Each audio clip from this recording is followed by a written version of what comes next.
Well, we've been looking at crypto and investing in crypto. Parts 1, 2, 3 are behind us. We now going to be looking at, well, the final step, the key considerations for starting out on crypto. And I'm very fortunate to have Johan Hetzel, who's here. He's from Luno. He's the regional head for compliance for the whole of Africa. And Robyn Berger, who is a tax executive at Bowmans, the law firm in the Johannesburg office. Lovely to have you guys here. It's been quite a series for me. I've learned an enormous amount about crypto. I think that I'm ready to make an investment at some point in time, and many people who are watching have been watching the series either immediately or in a staggered basis. Will be almost there, but maybe there are just a few more questions that they might have. Before we go into them, though, Johan, how did you get drawn into the crypto arena?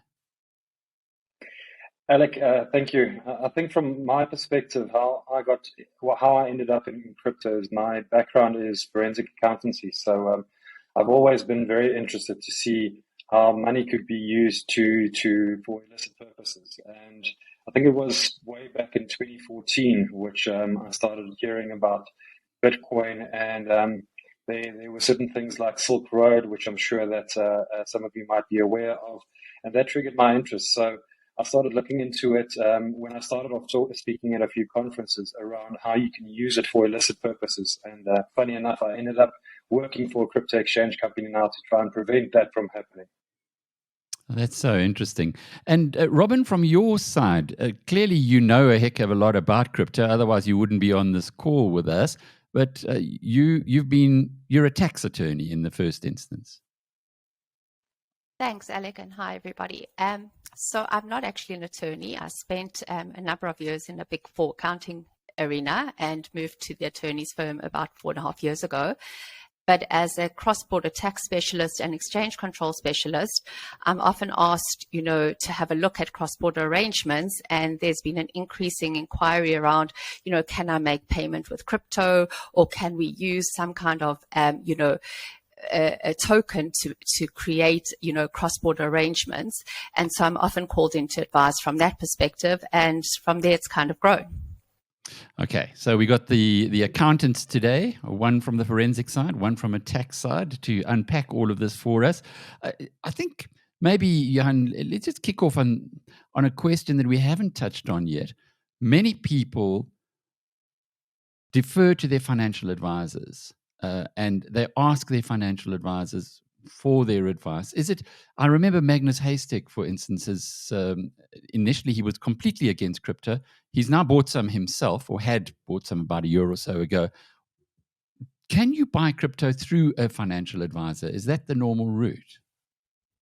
I think it's a very important question because we do see quite a large number of scams where people are being offered ridiculous return on investments for apparently investing in something like a Bitcoin, and especially individuals that are not as well averse to the complexities around the crypto industry. So to answer your question, crypto should and must be bought through a reputable exchange. And I think it's specifically to protect consumers, because we do see some people going around claiming to be brokers for some of these exchanges who are in fact not. So that's why we welcome the recent Financial Sector Conduct Authority's announcement last month, because it will bring some much needed consumer protection. And I think it's important for people, when you do look to start purchasing crypto, to do sufficient research in that regard, to make sure that you're dealing with exchanges that are reputable, like Luno, that are licensed in other countries in which they do operate, to make sure that you have that protection. Yeah, we often forget it, that there are a lot of scams around and that people can get quite easily sucked in, particularly if you look back many years at the performance of cryptocurrencies. So would a financial advisor then be the kind of person who'd say, well, don't go with that one, or go with this exchange? You do get financial advisors that provide that advice. However, up until the recent announcement from the FSCA, they weren't regulated at all, which I think is a good step now with that announcement in October that came out, that will regulate that. So I think once we go through that process and they are formally licensed financial advisors, then I think it would be safe to say that you can approach your financial advisor. But up until then, I would suggest that you do your own research around the particular coins that you might be looking into that you'd like to invest in, and also, like I said, into the exchange itself to make sure that, like with any financial institution that you approach, your money is safe. Robyn, if you had bought crypto 5, 7, 10 years ago, and you would have now been shown a really good profit on it, and you sold, are there tax implications? Alec, there's always tax implications. Anything we do in life, the taxman has an interest in. I think it's an interesting one because people seem to think that there's some kind of magic in crypto that suddenly, the tax rules don't cater to it or apply to it. But the basic tax principles definitely do apply to it. And, as a holder of crypto or a seller of crypto, you really need to think to yourself, am I holding this on capital account or am I holding this on revenue account? And depending on that analysis, that will really determine the tax outcomes for you. SARS certainly seems to take the approach that anyone trading in crypto has a speculative nature in that arrangement and would therefore always be on revenue account in their mind, certainly, or in the majority at least be on revenue account. And it kind of brings me back to those court cases from the old days where guys used to buy the Krugerrands and hold on to them and then sell them. And there were many court cases that said, well, there's no fruit and tree. So there's no asset that then generates an income and therefore, it could be on a capital account. Rather, we sit here with just an asset that could appreciate or depreciate in value. And therefore, it seems to imply that it's always speculative in value. But there are some of those court cases that have found that there is capital nature intention in some cases. So I would kind of equate it to those court cases. Unfortunately, a lot of them are very low level court cases. So they're not as binding as we would like them to be. Is there a period, is there a number of years where you got a good chance of having the asset or the profits being deemed capital in nature? I think that the longer you hold, the longer it may indicate that there was a capital intention, but there's strange outcomes in those gold coin cases where guys had held for many years and they still were held to be on revenue account. So I think it's really difficult. What I will say is that, parties should really keep accurate records of what they buy and what they sell and the prices that they pay, because with the new arrangements whereby, crypto being declared a financial instrument and therefore, certain institutions coming under the FASE Act, there are going to be reporting requirements to SARS going forward that are triggered through that. And so, whatever you're doing will be known to SARS if you're trading, through these arrangements. But that's quite interesting, given that crypto in recent times, and we're talking late 2020 today, has fallen back from its highs of earlier in the year and indeed in last year. So would that mean that if you made a loss, you can also route that back against your income, or how does a taxman see that? So absolutely, you can claim your loss, but what's very important, there's two things that are really important to be aware of. The first is that they changed the name in the Tax Act from cryptocurrency to crypto asset. And by doing that, they implied that crypto is not a currency per se, and therefore is not an excluded asset for tax purposes. Because typically, like ZAR, for example, held in a bank account, is not seen as an asset for tax purposes. So, or I should say, cash is not seen as an asset. But what they want to be clear about is that crypto is seen as an asset, and that's why they changed the name to be a crypto asset as opposed to a cryptocurrency. And they also included it under the definition of a financial instrument. And so there are laws that regulate, when you try to trigger losses at year end to reduce your ability to claim losses in a year, that would then limit those losses. So parties have to be really careful, seek tax advice, speak to the right people who know about these things, just to make sure they're correct in claiming any losses. But it's nice to know that the taxman can actually take a little bit of the loss if you have incurred it.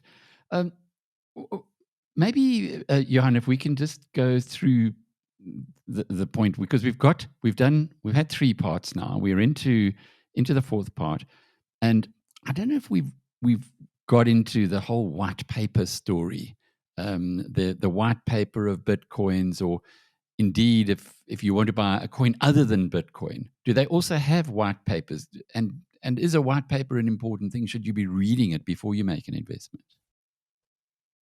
Definitely, there's there's a few things that a investor would need to do some research on when looking to invest in a coin. And I think, firstly, to start off with, you need to understand what is your need, what does the investor need when you're looking to buy a crypto coin of some sort. So, and what I mean by that is whether are you looking for a long-term investment type purpose or speculative or for arbitrage purposes, because that will also determine what type of coins you could look at. But the research that I would suggest that people look at is when you do look at a coin, it's very important to understand the white paper which will explain what the purpose of the coin is. But in addition to that is also to look at the team behind that white paper and the coin to make sure that they are reputable and that there is no adverse or negative media associated with those teams. I think similar to that as well, it's things like exchanges as well, like I mentioned, is when you do look to start investing or buying crypto assets, it's very important to make sure that you also know the exchanges that are out there and that you do some research around those exchanges. We at Luno do have a learning platform that is available to everyone out there. So I would strongly suggest that gives you a step-by-step guide in terms of how you go about to do research around these coins. What are the 101 requirements in terms of different coins? And from there, you can start investing from as little as 10 Rand. Okay, but for you, a white paper will be pretty easy to understand. You're a forensic accountant. That's your game. But what about others? What about people like me who don't have the knowledge that you do? How difficult will it be once I read that white paper to actually understand it and to be able to make an informed decision? I think it depends on between different white papers. If we think about the Bitcoin white paper, that one I find quite easy to understand. However, it varies from one person to another, and same varies from one coin to another, the detail behind the white paper. But the Bitcoin one, as an example, was one that was written in such a way that it was easily understandable. And when you do go through that, you could see exactly what the purpose behind the Bitcoin was. So I think for the general public reading through it, it might be a bit technical, but that's also why we at Luno, as an example, we have a very rigorous vetting process when it does come to coins. We currently only offer 10 coins on our platform, and that is to protect consumers against investing in coins that might have liquidity issues where investors could end up buying a coin which they can't sell. So that is one of the safety points. You start off with the first one would be read the white paper. Number 2, if you're investing through Luno, as you say, at 10 Rand or from 10 Rand upwards, you'll at least have done some work on making sure that you don't put fraudulent coins. But what if you can't find the white paper? If you really like something, and you're looking for the white paper online and you can't track it down? I think, Alec, there's quite a lot of public information available, various websites that list different coins, and a lot of these websites, like CoinMarketCap, as an example, would make it easier to access to find that coin with references to things like the white papers. And you can also there see the liquidity around certain coins to see whether it is a popular coin and what the daily volumes are in terms of that coin that could assist you as well. So I would strongly recommend things like doing research on various websites like CoinMarketCap. But again, the learning platform that we have at Luno would also guide you in terms of how you find some of these different tools to assist you in your research. I suppose a little bit like if you're going to invest in a share on the stock market, you wouldn't just buy a name. You'd go and do your homework, read the annual report. And in this case, your annual report or your prospectus is your white paper. Exactly. Robyn, from your side, I've often heard people using or thinking that they can use crypto to send money offshore or to make purchases of offshore assets without anybody knowing that that is the case. How does all of that pack together, and indeed, what are the tax implications? So, Alec, this is such an interesting question. You know, being South Africans, we are all bound by the exchange control rules. And the question always comes up in terms of, you know, have I contravened exchange control if I hold my crypto in a wallet offshore somewhere? Or have I contravened exchange control if I hold my wallet on my phone and I get on an aeroplane and go on holiday to Mauritius? You know, these are some of the crazy questions that come up around this. We've written a few articles around this, and I think this is one of the biggest challenges that the Reserve Bank currently faces, certainly from the Financial Surveillance Department perspective, in terms of regulating, you know, the crypto and exchange controls. But yes, I do think that there are people who are, you know, taking the gap that currently exists and, you know, possibly exporting capital from South Africa and, you know, possibly contravening. And it's a hard question to ask, at what point does the contravention take place? Certainly, in my view, it's more likely when you've converted to fiat outside of South Africa as opposed to, you know, holding the crypto in a wallet offshore, although the jury's still out on that one. But from a tax perspective, I think South Africans really need to remember that we are taxed on a global basis, on a worldwide basis. So regardless of where you're earning your profits, you really do need to declare your revenue gains or your capital gains, depending on how you're treating it and what's appropriate in your circumstances. Many years ago, when I did my HDIP tax, must be 20 years now, I always remember the court case with the thief where he disclosed all his stolen proceeds to the revenue service. And when they finally caught up with him, there was no more tax to pay, at least. So I would suggest everyone still be, you know, quite frank on their tax returns. And just to close off with, we know that on the 19th of October, we had that big announcement coming out from the authorities that there is regulation on the horizon. How's it, maybe starting with you, Johan, how's that going to change the whole crypto environment or the landscape? And we at Luno see this as a very positive move in the industry, and we've been looking forward to it. As Luno, we strive to be one of the world's most licensed crypto exchanges, and we've gone through this in quite a few countries as well. So we do have some experience in this, and how we see this playing out in South Africa. With the recent announcement, there are certain requirements that are immediate requirements that come into play that crypto exchanges will be required to comply with, and then a few delayed areas of compliance which these institutions would need to comply with. And essentially what that means is crypto exchanges can operate as normal for the time being. From the 1st of June next year, the licensing, the application process will open up with the FSCA, where entities like Luno would be required to submit an application. They have until the end of November next year. And then there are certain aspects of the Financial Advisory Intermediary Services Act that will come into play that exchanges like Luno would need to comply with by the end of next year. So regulation on the way. Robyn, how do you see it changing the landscape? So, Alec, I think it's really positive. We speak to many investors who would prefer to have certainty. They would prefer to have regulation. They would prefer their businesses to be regulated because it makes them more attractive to persons who want to use their services. And we see this not only within this space, but in other spaces as well, where they would like more regulation. Having said that, I think a key element for this would be that from here, we need to move forward with some of the proposals that have been made around the exchange control elements. And I think the Reserve Bank really needs to upgrade their systems to allow them to start tracking the inflow and outflow of crypto, so that individuals, for example, using their offshore allowance of R1 million a year, that use that to buy crypto and decide to come and bring that crypto back on shore and to store it in a local wallet or on a local exchange, that they can then have that credited against their allowances, because currently that's not possible. So I really look forward to those arrangements arrangements coming to fruition, and I hope it won't take much longer.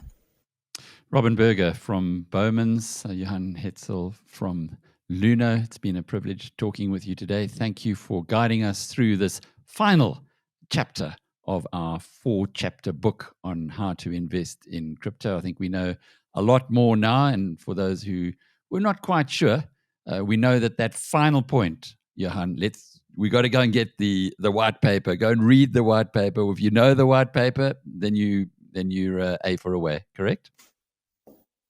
That's right. Do your research and make sure you know what you're investing in. Thanks for joining us for this series. Until the next time, cheerio.